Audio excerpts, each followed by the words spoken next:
Assalamualaikum warahmatullahi wabarakatuh. Halo semuanya, jumpa lagi di Arjun Niswah.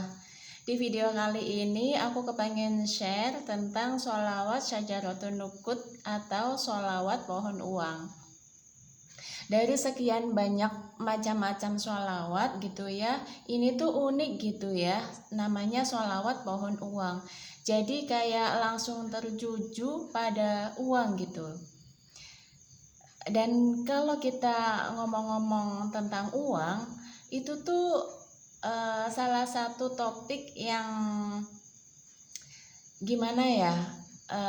Aku tuh sering banget melihat di kehidupan sehari-hari orang itu cenderung punya masalah itu selalu kebanyakan berkaitan dengan uang, finansial, uang, utang gitu ya. Itu banyak banget. Dan aku ngerasa kayak seharusnya kita tuh nggak khawatir tentang masalah uang. Nah, salah satu caranya yang bisa teman-teman terapkan adalah dengan ngamalin sholawat Syajaratun Nukut atau sholawat pohon uang. Selain ngamalin sholawat, aku juga pengen berbagi tentang teknik supaya teman-teman ngerasa berkelimpahan dengan yang namanya uang, supaya nggak pusing-pusing lagi dengan yang namanya uang. Nah, seperti apa lengkapnya? Simak terus videonya ya. Pembahasan tentang sholawat Syajaratun Nukut atau sholawat pohon uang sebenarnya sudah pernah aku bahas di video sebelumnya. Jadi buat teman-teman yang sudah ngikutin aku dari lama, pasti udah tahu ya bacaannya sholawat Syajaratun Nukut itu seperti apa, dibaca berapa kali. Nah, tapi di sini aku bakal ingatkan kembali sekaligus aku mau ngasih cara atau teknik gitu ya.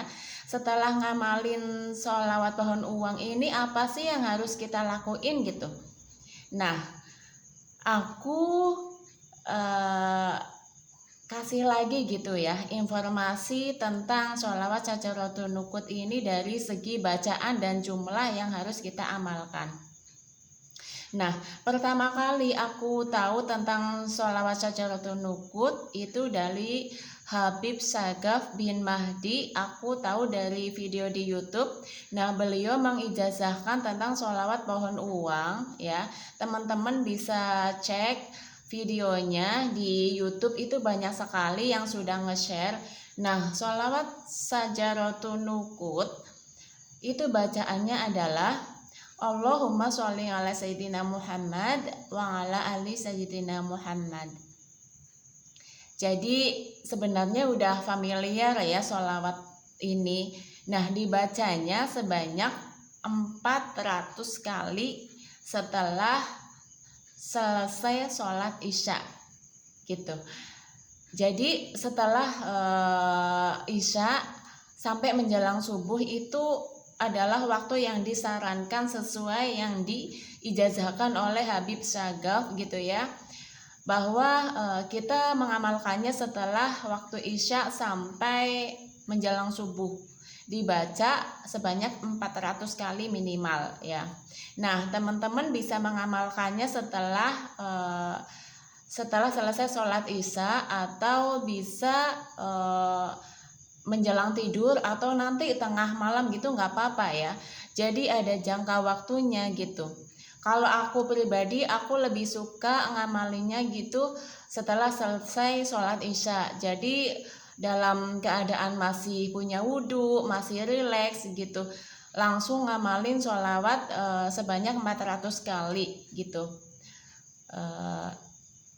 Langsung gitu sekaligus. Jadi cara aku, kalau teman-teman nggak bisa seperti itu ya nggak apa-apa, kan udah dijelaskan bahwa ada jangka waktunya dari setelah isya sampai menjelang subuh gitu, minimal dibaca sebanyak 400 kali. Jadi sambil kayaknya lagi santai sama keluarga atau sambil menjelang tidur itu bacanya juga nggak apa-apa, ngamalinnya saat kayak gitu juga nggak apa-apa. Nah, kalau udah ngamalin sholawat syajaratul nukut atau sholawat pohon uang, tapi teman-teman masih merasa kayak, kok aku nggak ngerasain ya keajaibannya, keberlimpahan uang gitu. Padahal kan ini judulnya sholawat syajaratul nukut. Dan udah ada orang yang bertestimoni atau berkisah bahwa setelah ngamalin sholawat ini, rezekinya jadi lancar, uangnya ngalir terus gitu. Tapi kok aku enggak gitu. Nah, ada salah satu teknik gitu ya, teknik yang harus teman-teman terapin gitu. Nah, ini masih berhubungan dengan yang kemarin aku share tentang LOA, tentang Law of Attraction, sebagai teman terbaik kalau teman-teman ngamalin sholawat. Terutamanya ini berkaitan dengan finansial ya, karena di buku The Secret itu ada bab khusus yang membahas tentang rahasia uang gitu ya, dengan menggunakan hukum tarik menarik atau law of attraction. Jadi kalau di video-video yang sebelumnya aku cuman ngasih informasi, nge-share tentang bacaan maupun jumlah ngamalin sholawat syajaratul nukut, di video kali ini aku juga kepengen ngebahas tentang tekniknya supaya kita berkelimpahan uang sesuai dengan teknik LOA atau Law of Attraction. Kalau teman-teman kepengen menarik lebih banyak uang, kepengen menarik keberlimpahan gitu ya, maka yang harus diubah adalah pikiran dan perasaan teman-teman terlebih dahulu. Nah, selama ini kan mungkin kita lebih ngamalin sholawat, tapi pikiran dan perasaan kita masih tertuju pada kekurangan gitu ya. Nah, kita kan kepengennya keberlimpahan uang, tapi kita ngerasanya pikiran kita, kata-kata kita itu masih dikutat dengan kekurangan gitu. Contohnya nih, di kehidupan sehari-hari aku banyak banget melihat orang-orang gitu ya, sering banget ngomong kayak, aduh aku nggak punya duit nih, aku harus gimana gitu ya, utang numpuk. Nah, meskipun orang tersebut sudah ngamalin sholawat syajaratul nukut, tapi kalau kata-katanya, pikirannya, perasaannya masih bukan keberlimpahan gitu ya, masih berkutat dengan kekurangan dia tentang uang, maka ya itu yang akan terjadi kalau kita berkutat pada hukum tarik menarik. Ya itu tadi, kita masih sering mengeluh gitu, nggak punya duit, nanti aku nggak bisa belanja, terus nanti bulan depan aku gimana. Itu masih sering banget aku melihat ya, orang-orang yang mengeluh tentang keadaan uangnya. Kalau masih ngerasa kayak gitu, ayo segera diubah pikirannya, perasaannya, kata-katanya, tindakannya gitu ya. Jangan mencerminkan orang yang nggak punya duit gitu, tapi justru kebalikannya, kita harus punya pikiran, perasaan, kata-kata, tindakan yang seolah-olah kita itu memang berkelimpahan dengan uang gitu. Nah, salah satu contoh nyatanya gitu ya, menerapkan hal ini adalah stop mengeluh tentang nggak punya duit. Jangan sering bilang ke orang gitu ya, aku nggak punya duit. Nanti beneran nggak punya duit loh. Aku udah sering banget gitu melihat orang-orang yang kayak gitu, ngeluh nggak punya duit. Dan sampai sekarang gitu ya, aku melihat orang itu ya hidupnya kayak gitu-gitu aja, karena dia itu setiap hari, ya nggak tiap hari ya, setiap aku ketemu gitu ya, itu sering banget mengeluh nggak punya duit, nanti gimana ya gitu ya, selalu itu aja yang diucapin. Nah, kata-kata itu adalah salah satu cerminan dan perasaan ya. Makanya hati-hati gitu ya dengan omongan.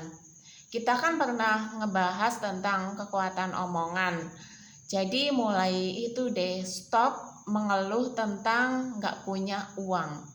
Pokoknya pikiran dan perasaan kita, ucapan dan tindakan kita itu harus seperti seolah-olah memang orang yang punya kelimpahan uang gitu.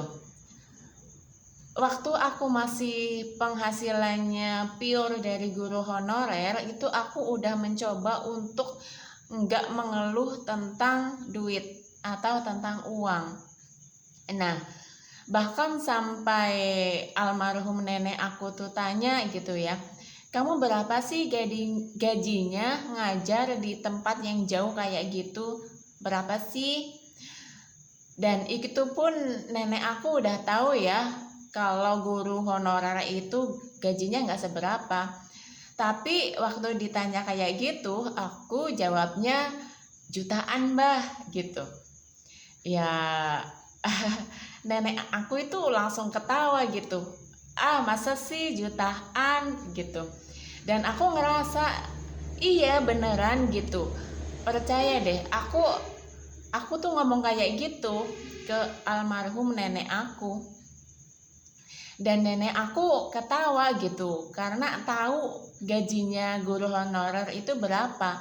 Tapi seperti yang aku bilang bahwa kalau kita udah ngamalin sholawat syajaratun nukut atau sholawat pohon uang gitu ya, terus kita juga nerapin bahwa kalau kita udah sholawatan, kita udah berdoa kepada Allah, ya udah kita yakin gitu, kita harus bertingkah seperti seolah-olah uang itu bakalan datang, kita bakalan dikejar-kejar sama uang gitu, kita nggak ngejar-ngejar duit lagi gitu. Itu yang aku terapin gitu ya, afirmasi, visualisasi, ngerasain bahwa tindakannya itu kayak orang berlimpah gitu. Jadi aku sering bilang ke orang tua aku, ke keluarga aku bahwa aku tuh punya uang gitu. Meskipun kenyataannya gajinya di bawah 500.000 gitu. 300.000, 200.000 gitu. Tapi bagiku nggak ada masalah gitu antara impian dengan kenyataanku gitu. Jadi mulai sekarang pikiran, perasaan, dan tindakan kita harus seolah-olah berkelimpahan uang gitu. Kita dikejar-kejar duit, bukan ngejar-ngejar duit. Oke? Nah, selain itu ya, selain kayak ngerasa berkelimpahan uang, kita juga harus punya tindakan gitu, tindakan nyata. Nah, di buku The Secret itu kita diajarkan bahwa kalau kita kepingin berkelimpahan uang, kita juga harus bertindak seolah-olah kita itu memang berkelimpahan uang. Nah, salah satu caranya adalah dengan memperbanyak sedekah, memperbanyak memberi. Nah, karena ciri-cirinya orang yang berkelimpahan itu adalah nggak susah gitu, nggak sulit untuk banyak memberi gitu, untuk banyak bersedekah. Nah, di buku The Secret ini, memberi adalah suatu tindakan untuk mendatangkan uang lebih banyak ke dalam hidup Anda gitu. Karena kalau Anda memberi berarti Anda berkata saya punya uang banyak gitu, saya ini berlimpah gitu. Karena kebanyakan orang kaya di dunia adalah dermawan terbesar gitu. Jadi salah satu tindakan kalau kita kepengen punya